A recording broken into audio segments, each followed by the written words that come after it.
Саламатсыздарбы? Эл аралык жаңылыктар топтому менен тааныштырып, Ныяз Ашматов. АКШ өкмөтү H-1B жумушчу визасын тандоо процессин жөнгө салуучу жоболорду өзгөрттү. Администрация лотерея системасын эмгек акы жана чеберчилик боюнча тандоо менен алмаштырды. Маалыматка ылайык, мындай кадам америкалык жумушчулардын эмгек акысын, иштөө шарттарын жана жумуш мүмкүнчүлүктөрүн жакшыраак коргой турганын айтат. АКШда жогорку сот президент Дональд Трамптын Чикагога улуттук гвардияны жайгаштырууга уруксат берүү өтүнүчүн четке какты. Буйрук Трамп үчүн тоскоол болгону менен. Ак үйдүн билдирүүсүндө чечим Трамптын иммиграция мыйзамдарын ишке ашыруу, федералдык кызматкерлерди коргоо жана америкалык коомчулукту коргоо аракетин токтотпойт деп айтылат. Ливиянын куралдуу күчтөрүнүн башчысы жана башка 4 жогорку даражалуу аскер жетекчи шейшемби күнү кечке жууп Анкарадан учуп чыккандан көп өтпөй бизнес учагы кулап каза болду. Аль-Хад Ливиянын батышындагы жогорку аскери командачы болгон жана Ливиянын институттары сыяктуу экиге бөлүнүп калган Ливиянын армиясын бириктирүү аракеттеринде чечүүчү ролду ойногон. Орус армиясынын фронттогу тынымсыз чабуулунан улам Украина аскерлери чыгыштагы Северск шаарынан чыгарылды. Северск Донецк аймагындагы шаар жана Украинанын карамагындагы акыркы чептердин бири. Орусия дээрлик 2 жума мурун Северскти алганын жарыялаган. Украинанын генералдык штабы өз билдирүүсүндө аскерлердин өмүрүн сактап калуу максатында аларды чыгарып кеткенин айтып, алар душманды чоң жоготууларга учуратканын кошумчалады. Америка Кошмо Штаттарынын Баңгизат ташыган кемелерге каршы соккулары уланып жаткан чакта Орусия менен Кытай АКШнын Бириккен Улуттар уюмундагы тактикасын сынга алып, муну ковбой жүрүм-туруму жана коркутуу деп аташууда. Венесуэла Москва менен Пекиндин колдоосу менен Бириккен Улуттар уюмунун Коопсуздук кеңешинин чукул жыйынын өткөрүүнү суранган.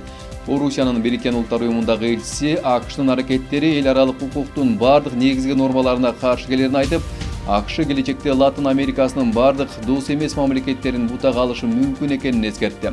Кытай өкүлү АКШнын аракеттери жана риторикасы аймактагы чыңалууну улантууга алып келгенин айтып, Вашингтонду мындан ары абалды курчутпоого үндөдү. Бельгия Израиль Газа тилкесинде геноцид кылып жатат деген Түштүк Африканын кайрылуусу менен эл аралык сотунда козголгон ишке расмий түрдө кошулду.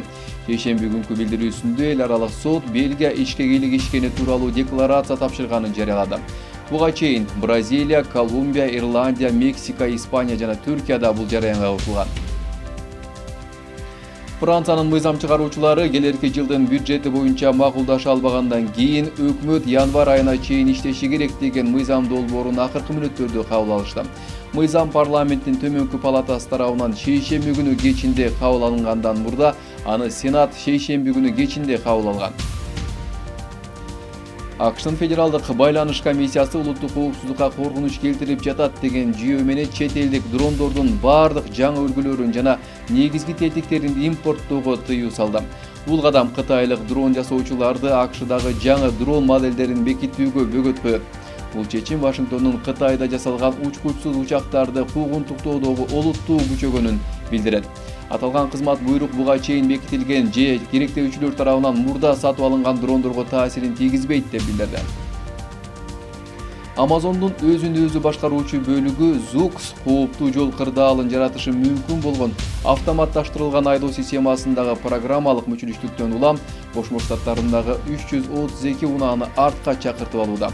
АКШнын улуттук жол кыймылынын коопсуздугун камсыздоо башкармалыгы шейшемби күнкү программалык камсыздоодогу көйгөйдөн улам жанындагы унаадан өтүп же токтоп калышына алып келиши мүмкүн деп жарыялады. Кайра чакыртып алуу азыркы учурда АКШнын жолдорунда иштеп жаткан Zoox'тун автономдуу унааларына тиешелүү. Программалык мүчүлүштүктөргө байланыштуу ар кандай кырсыктар же жаракаттар тууралуу азырынча маалымат жок. Сиздер эл аралык жаңылыктар топтому менен таанышалыңыздар, саламат калыңыздар.